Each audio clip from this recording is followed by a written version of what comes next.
야구 경기 용어를 얼마나 잘 아십니까? 야구 경기 가운데 퍼펙트 게임이라는 용어가 있습니다. 투수가 타자를 단 한 명도 1루로 내보내지 않고 27명 타자를 모두 아웃시켜서 경기에 승리하는 것입니다. 자책이나 포볼 사고 등도 없어야 합니다. 또 노히트 노런이라는 게 있습니다. 9회까지 안타와 점수를 한 점도 주지 않고 대신 사고나 실책 등으로 주자가 나가는 경우를 의미합니다. 완봉승은 9회까지 점수를 주지 않고 승리한 것을 의미하고, 완투승은요, 점수는 줬지만 9회까지 던지고 승리했을 때 그 투수에게 주어지는 기록입니다. 그럼 모든 투수들이 꿈에도 그리는 기록은 무엇일까요? 다들 축구를 좋아하시기 때문에 퍼펙트 게임입니다. 아직 한국 프로야구 역사상에 퍼펙트 게임은 없었습니다. 전 세계 야구 선수들의 꿈의 무대이자 세계 최고의 야구 선수들이 경기하고 있는 메이저리그에서도 1876년부터 지금까지 퍼펙트 게임을 달성한 투수는 모두 24명밖에 존재하지 않았습니다. 그래서 퍼펙트 게임은 투수에게는 누릴 수 있는 최고의 영광이고 위대한 기록입니다. 그런데 이런 퍼펙트 게임을 바로 앞에 두고 심판의 오심 때문에 그 기록을 놓쳐버렸다면 여러분들은 어떤 마음이 드시겠습니까? 2010년 6월 3일 디트로이트 타이거스과 클리블랜드 인디언스 경기가 있었습니다. 이 경기에서 디트로이트의 아르만도 갈라라가 투수는 9회 말 투아웃까지 퍼펙트 게임을 이어갔습니다. 자, 이제 몇 명만 타자를 삼진으로 잡으면 그 영광스러운 퍼펙트 게임이라고요? 한 명만 더 잡으면 됩니다. 그때 모습을 한번 보겠습니다.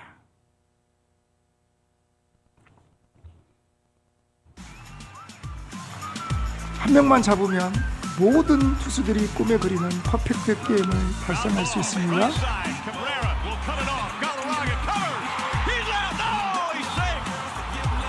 자, 방금 여러분 보셨어요?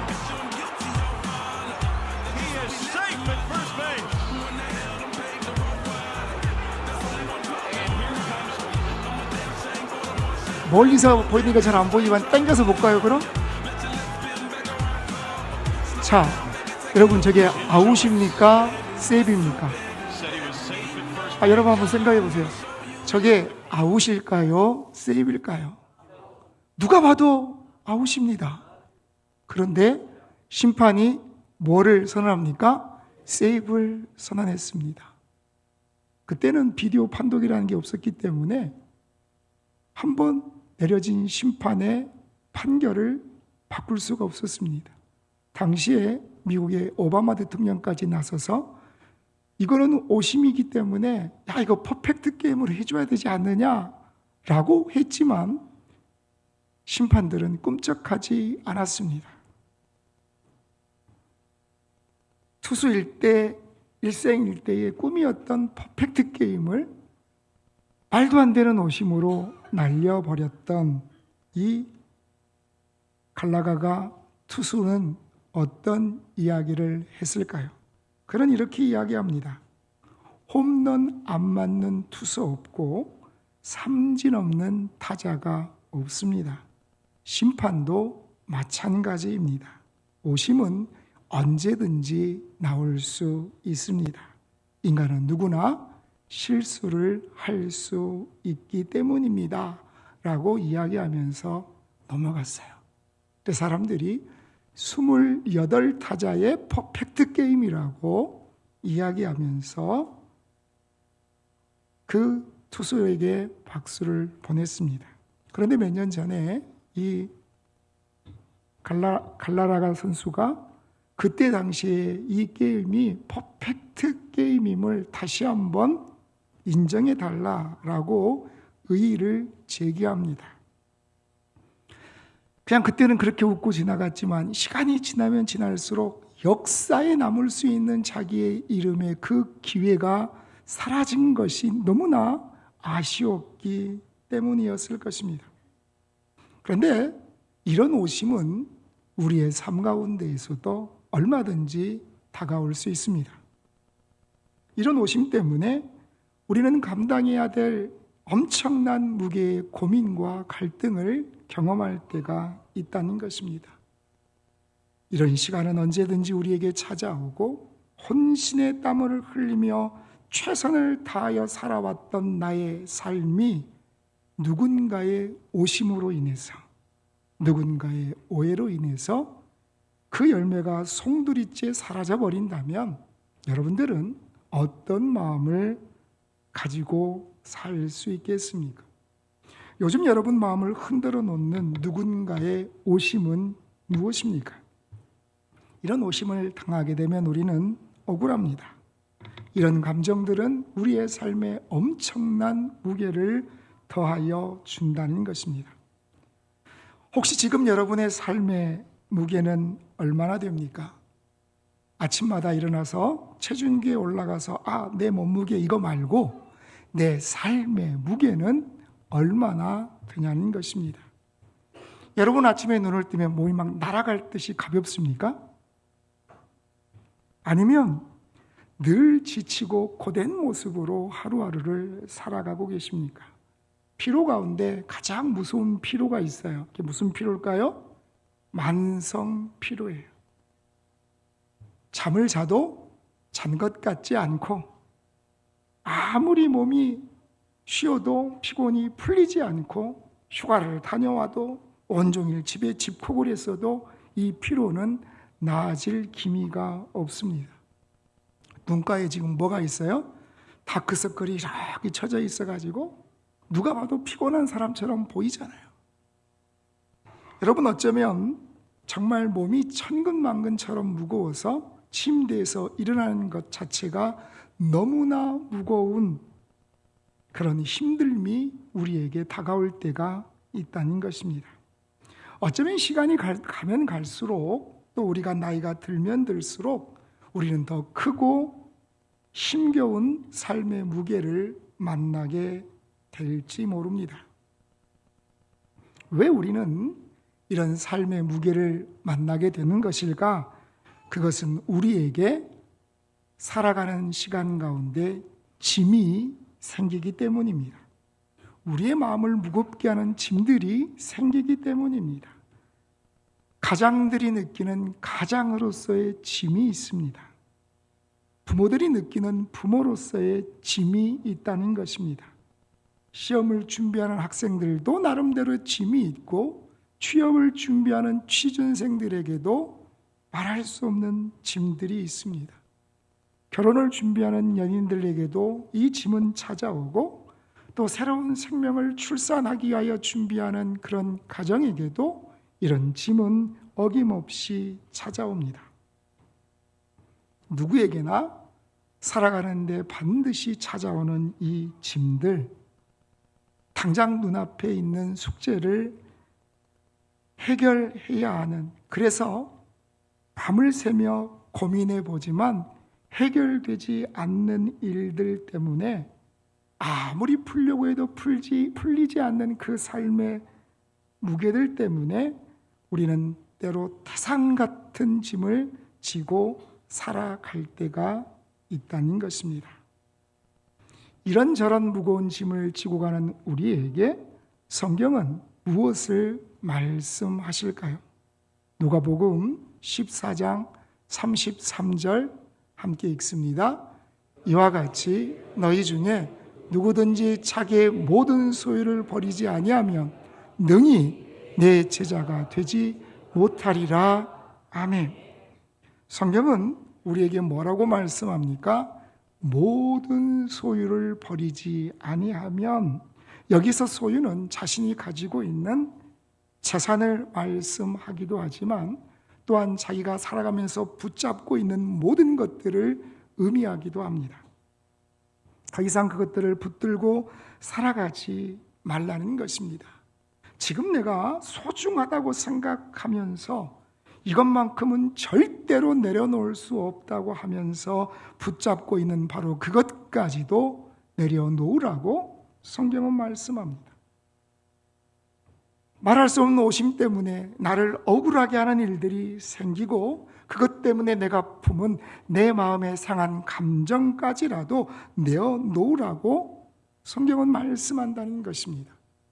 여러분, 우리 마음에 생긴 이 상한 감정을 내려놓는 게 쉬울까요? 결코 쉽지 않습니다. 마음속에 끓어오르는 이 감정을 내려놓는다는 것이 얼마나 어려울까? 성경에 믿음의 사람들의 모습을 우리에게 보여주고 계시는데, 다윗은 어떻게 끓어오르는 그 감정들을 내려놓을 수 있었을까요? 다윗이 사울에게 쫓기면서 광야 이곳저곳을 떠돌아다닐 때 하루는 부자인 나발이 자기 양태의 털을 깎는다는 이야기를 다윗이 듣습니다. 그래서 그 자리에 다윗은 부하들을 보내서 마땅히 할 요구를 하는 것을 볼 수 있습니다. 부자들이 양털을 깎는 날에는 나그네를 대접하고 주위에는 많은 사람들을 불러 큰 잔치를 열기 때문입니다. 그런데 이 나발은 다윗을 모욕하고 그가 보낸 그 부하들을 천대하면서 내쫓아 버렸습니다. 지금까지 다윗은 그 부하들을 시켜서 나발의 양떼들을 지켜주며 늘 선하게 그를 대했습니다. 그래서 다윗의 요구는 정당한 것이었습니다. 그럼에도 불구하고 나발은 그것을 철저히 무시하며 모욕하고 거절했습니다. 여러분, 광야의 그 뜨거운 떼약볕 아래에서 또 한밤중에 그 차가운 그 공기 안에서 다윗의 부하들이 이 양떼를 지키는 이들의 담이 되어서 하루하루를 지금까지 지켜주었는데 자기를 멸시하고 조롱하는 나발의 모습을 보면서 다윗이 어떤 반응을 보였을까요? 다윗은 자기와 함께하는 그 부하 가운데 400명을 골라서 이 나발의 집을 향하여 달려갑니다. 그리고 이렇게 이야기합니다. 만일 내일 아침까지 이 집안의 남자들이 하나라도 살아있으면 하나님께서 내게 벌을 내리시기를 원합니다 하는 그런 상한 심정을 가지고 그는 나발의 집을 향하여 달려갔습니다. 그때 그 다윗의 길을 막아서는 한 사람이 있죠. 누구입니까? 나발의 아내였던 아비가일이 그런 다윗의 길을 막아서며 그에게 긍휼을 베풀어 줄 것을 간청합니다. 다윗이 그 격동하는 감정을 내려놓고 다시 자기의 자리로 돌아갈 수 있었던 것은, 만약 이때 다윗이 나발을 죽이고 그의 모든 가족을 죽였다면 이스라엘 백성들 사이에는 다윗이 동족을 죽였다는 오해 아닌 오해를 그가 쓸 수 있었기 때문입니다. 그런데 왜 다윗은 그렇게 상한 심정과 말할 수 없는 마음의 분노를 참을 수 있었을까? 사무엘상 26장 39절 상반절을 같이 읽습니다. 나발이 죽었다함을 다윗이 듣고 이르되 나발에게 당한 나의 모욕을 갚아주사 종으로 악한 일을 하지 않게 하신 여호와를 찬송하리로다. 아멘. 다윗이 그의 상한 감정까지도 내려놓을 수 있었던 것은 누구를 신뢰했기 때문입니까? 갚아주시는 하나님을 신뢰했기 때문입니다. 지금 자기를 향한 이 억울함과 모욕과 멸시를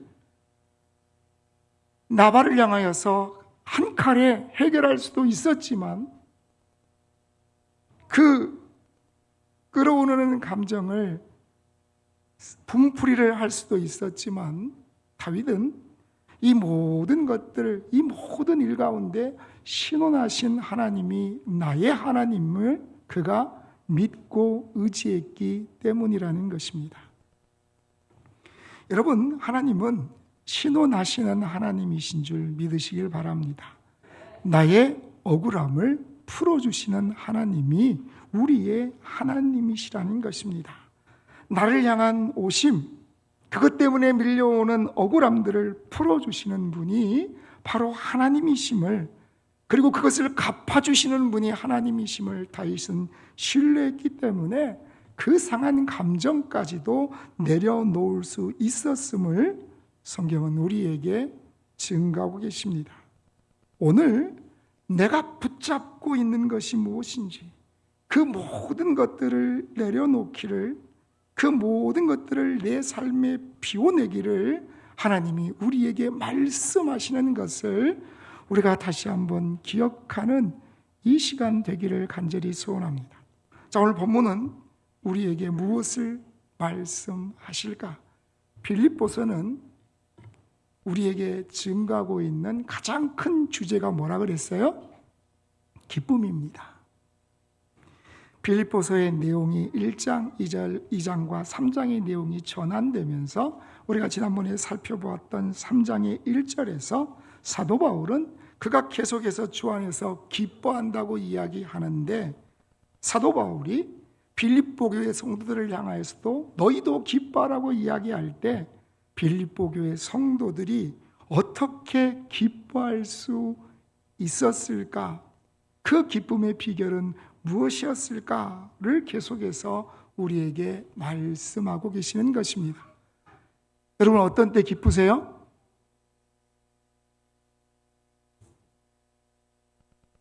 혹시 로또를 그제 사서 어젯밤 8시에 맞지 8시 딱 했는데 1등이면 솔직히 우리가 조금은 좀 그렇고 현실이 좀 가능하게 3등, 자 3등에 당첨됐어요. 3등은 얼마예요? 어쨌든 그래요. 3등은 어쨌든 상금이 있을 거 아니에요? 이게 상금이 딱 당첨되면 여러분 안 기쁘세요? 혹시 내가 3등짜리 로또가 있는데 안 기쁘다 그럼 저에게 주세요. 제가 대신 기뻐해 드릴게요. 여러분, 우리는 무엇인가 가지면 기뻐하죠. 그런데 성경은 너희가 내려놓을 때, 버릴 때 기뻐하라고 말씀하신다는 것입니다. 여러분, 사도 바울에게는 자랑거리들이 많았습니다. 빌립보서 3장 5절 6절 같이 읽습니다.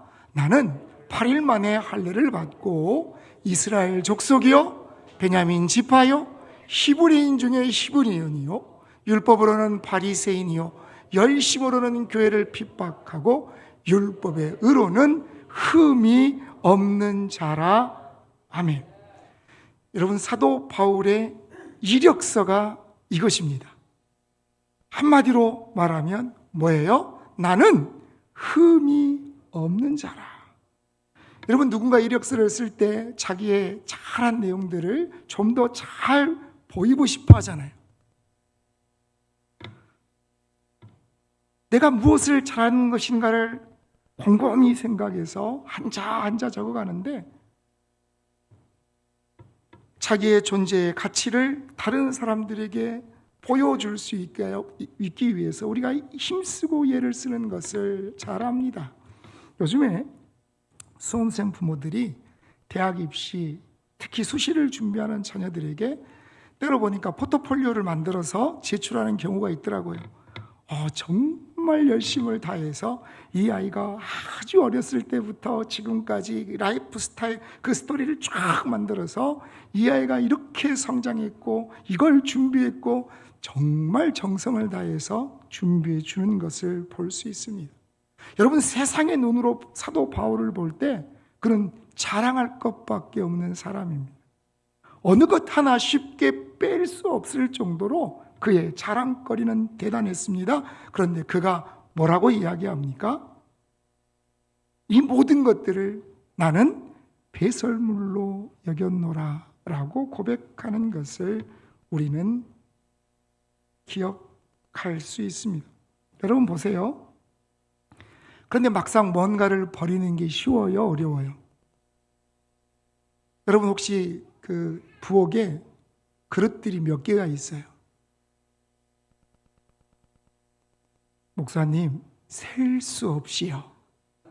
여러분 그 그릇 가운데에서 여러분이 정말 좋아하고 정말 사랑하는 그릇이 있나요? 네, 있어요. 다른 그릇들은 다 버리고 하나만 고른다면 여러분들은 고민을 하실 거예요? 아니면 그냥 이것만 있으면 됩니다 하실 거예요? 근데 한번 생각해 보세요. 이 그릇을 버리자니 이건 이럴 때 필요할 것 같고 저 그릇을 버리자니 저거는 저때 필요할 것 같고 하는 생각들이 우리에게 다가오지요.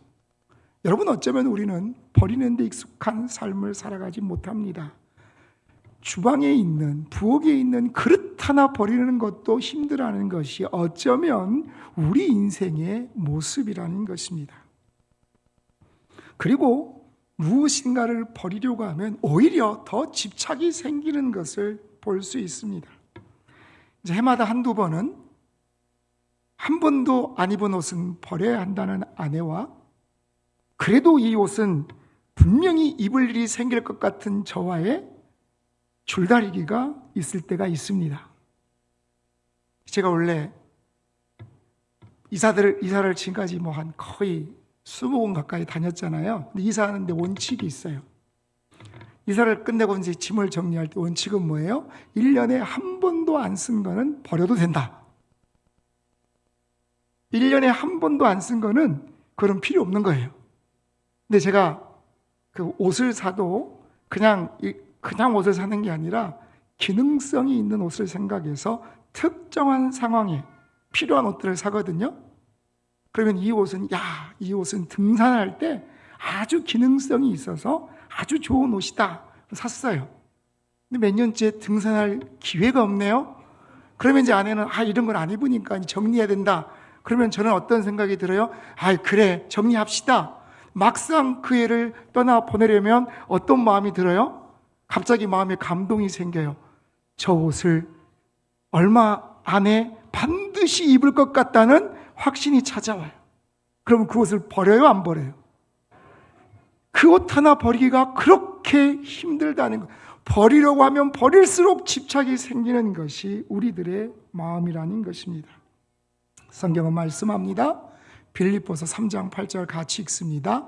또한 모든 것을 내로 여김은 내 주 그리스도 예수를 아는 지식이 가장 고상하기 때문이라. 내가 그것을 위하여 모든 것을 잃어버리고 배설물로 여김은 그리스도를 얻고 라고 말씀합니다. 성경은 우리에게 말씀합니다. 잃어버리는 것과 얻는 것이 있다는 것입니다. 여러분, 우리의 삶 가운데 무엇인가 잃어버리는 것이 있으면 얻는 것이 있습니다. 버리는 것이 있으면 새롭게 찾는 것이 있다는 것입니다. 그런데 중요한 것은 내가 먼저 버려야 새로운 것을 얻게 된다는 것입니다. 우리가 하나님 앞에 살아가는 삶 가운데에서도 우리가 붙잡고 있는 것들을 내려놓아야지 하나님께서 그 손에 새로운 것들을 채워주시는 하나님의 은혜를 경험하는 사람들이 된다는 것을 기억하시기를 소원합니다. 사랑하는 성도 여러분, 하나님께서 우리에게 허락하신 참된 은혜와 평안을 맛보기를 원하십니까? 그렇다면 내 손에 있는 것들을 내려놓으십시오. 주님이 주시는 그 은혜를 받기 위하여서 준비하는 삶이 저와 여러분의 삶이 되기를 간절히 축복합니다. 오늘 성경은 우리가 버려야 할 것과 얻어야 할 것이 무엇인지, 다시 말하면 우리가 비워야 할 것과 채워야 할 것이 무엇인지를 우리에게 증거하고 있습니다. 여러분, 무엇을 버려야 할까요? 다시 한번 오늘 3장 8절 같이 읽습니다. 또한 모든 것들을 해로 여김은 내 주 그리스도 예수를 아는 지식이 가장 고상하기 때문이라. 내가 그것을 위하여 모든 것을 잃어버리고 배설물로 여김은 그리스도를 얻고. 아멘. 사도 바울이 아까 뭐라고 고백했습니까? 모든 것을 잃어버리고 배설물로 여긴다는 것입니다.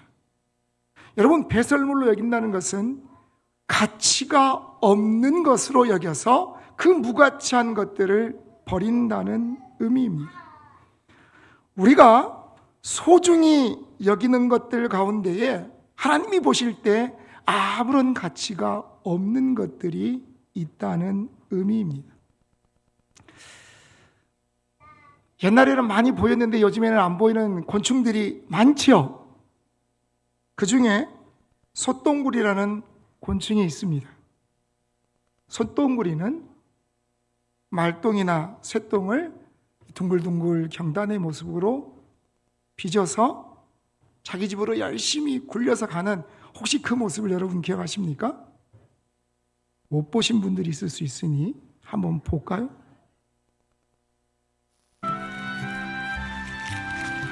소똥이 있는 곳이면 어디서나 멸종위기종인 왕소똥구리가 경단 만드는 것을 볼 수 있었다.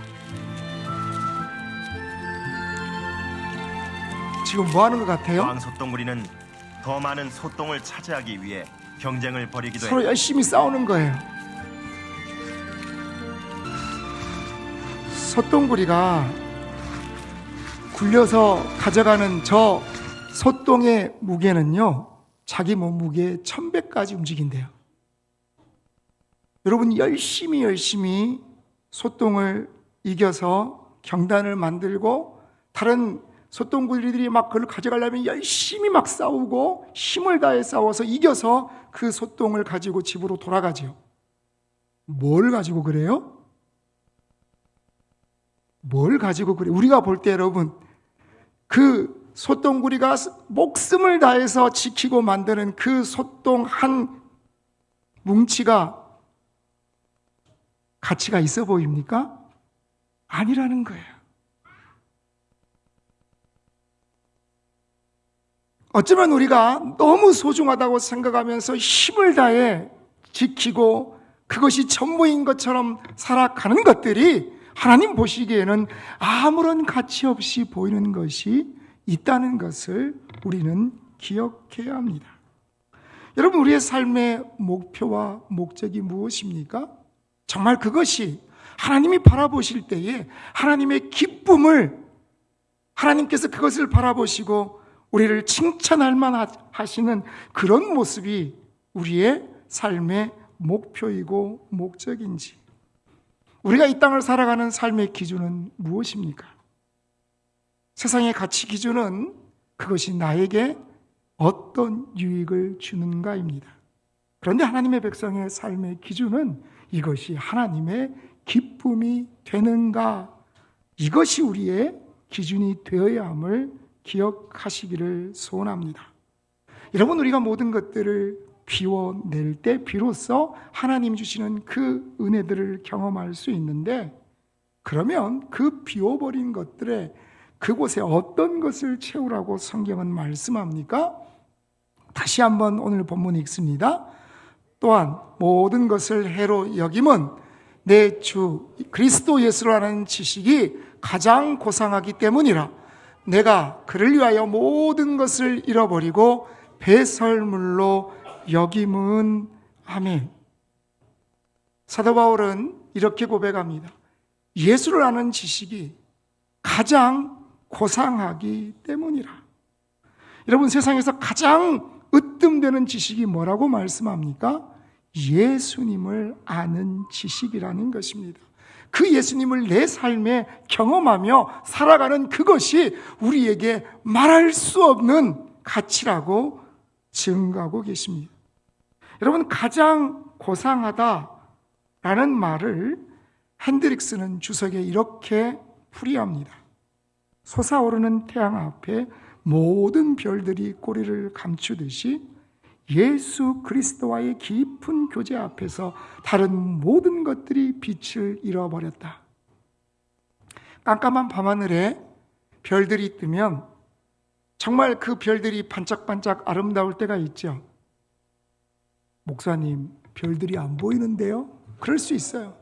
근데 저는 어렸을 때 그 평상에 누워서 하늘을 수놓았던 그 은하수를 지금도 잊지 못합니다. 수많은 별들이 하늘에 떠 있어요. 그럼 우리 어떻게 해요? 저 별은 너의 별, 저 별은 이 별은 나의 별. 우리가 열심히 노래하면서 그 별들을 바라볼 때가 있어요. 그런데 여러분, 아무리 별빛이 아름답다고 할지라도 시간이 지나서 동력의 해가 떠오르면 밤하늘에 그렇게 맑게 빛나던 별빛들은 다 사라지고 오직 태양 하나만 보이는 것을 우리는 너무나 잘 알고 있습니다. 사도 바울이 고백하는 고백이 바로 이것이에요. 세상에 수많은 지식이 있고 세상에 수많은 자랑거리들이 있지만 그 세상의 지식들은 예수 그리스도라는 삶의 가장 중요한 지식, 가장 중요한 바로 그 삶의 고백 앞에서 사라지는 별들처럼 아무 의미 없이 사라지고 오직 태양만이 우리를 밝게 비추는 것처럼 예수 그리스도를 알아가는 그 지식만이 우리의 삶을 힘있게 하고 우리의 삶을 인도하고 역사한다는 것이 사도 바울의 고백임을 기억하시기를 소원합니다. 사랑하는 성도 여러분, 지금 여러분을 무겁게 하는 것들이 무엇이 있습니까? 오심 때문에 여러분들의 마음을 억울하게 하고 내 마음에 이 감정이 끓어오르게 하는 그런 어려움들은 무엇입니까? 내가 내 손에 쥐고 있는 것을 내려놓는다는 것은 포기한다는 의미가 아닙니다. 그것은 내가 하나님을 전적으로 신뢰한다는 의미인 것을 우리는 믿습니다. 자, 이 시간 여러분, 손을 한번 펴보세요. 자, 손을 한번 펴보세요. 그런데 내가 뭔가를 쥐어야 되고 뭔가를 잡고 있어야 되고 할 게 있으면 우리 손이 어떻게 되겠어요? 뭔가를 잡고 있으면 우리 손이 불끈 쥐어지겠죠. 여러분, 그런데 이렇게 뭔가를 붙잡고 있는 손으로는 하나님이 내게 허락하신 어떤 은혜도 받을 수 없음을 우리가 기억하십시오. 어떻게 해야 됩니까? 이 손을 펴서 하나님께서 우리에게 주신 그 은혜를 받기를 위하여 준비하는 저와 여러분이 되기를 간절히 축복합니다. 내가 그것을 위하여 모든 것들을 잃어버리고 배설물로 여김은 그리스도를 얻고, 사도 바울은 우리에게 외치고 있습니다. 내가 잃어버렸더니 하나님께서 내게 얻게 하셨다. 내가 비워냈더니 하나님께서 내 삶에 채워주셨다. 억울한 마음들이 있더라 할지라도 주님 앞에 내 마음의 모든 것들을 내려놓을 때 내 마음을 은혜로 채우시는 그 하나님을 기억하시기를 소원합니다. 나의 자랑을 내려놓을 때 그곳에 그리스도의 영광이 빛나기 시작합니다. 내가 붙잡고 있던 그것들을 내려놓을 때 그 빈자리를 주님께서 채워주심을 우리는 믿습니다. 오늘 이 예배 자리에서 무겁게 짊어지고 온 모든 짐들을 주님 앞에 내려놓고 그 빈자리를 평강과 은혜로 채우실 주님을 기대하며 나가는 저와 여러분이 되시기를 간절히 축복합니다. 우리를 신원하시는 하나님, 우리를 갚아주시는 하나님 앞에 무엇이 우리가 주님 앞에 살아갈 때 가장 소중하고 가장 아름답고 가장 고귀한 것인가를 잊지 않고 기억하며 나가는, 그래서 하나님의 기쁨으로 살아내기를 소원하는 우리 모든 성도님들이 되시기를 주님의 이름으로 간절히 축복합니다.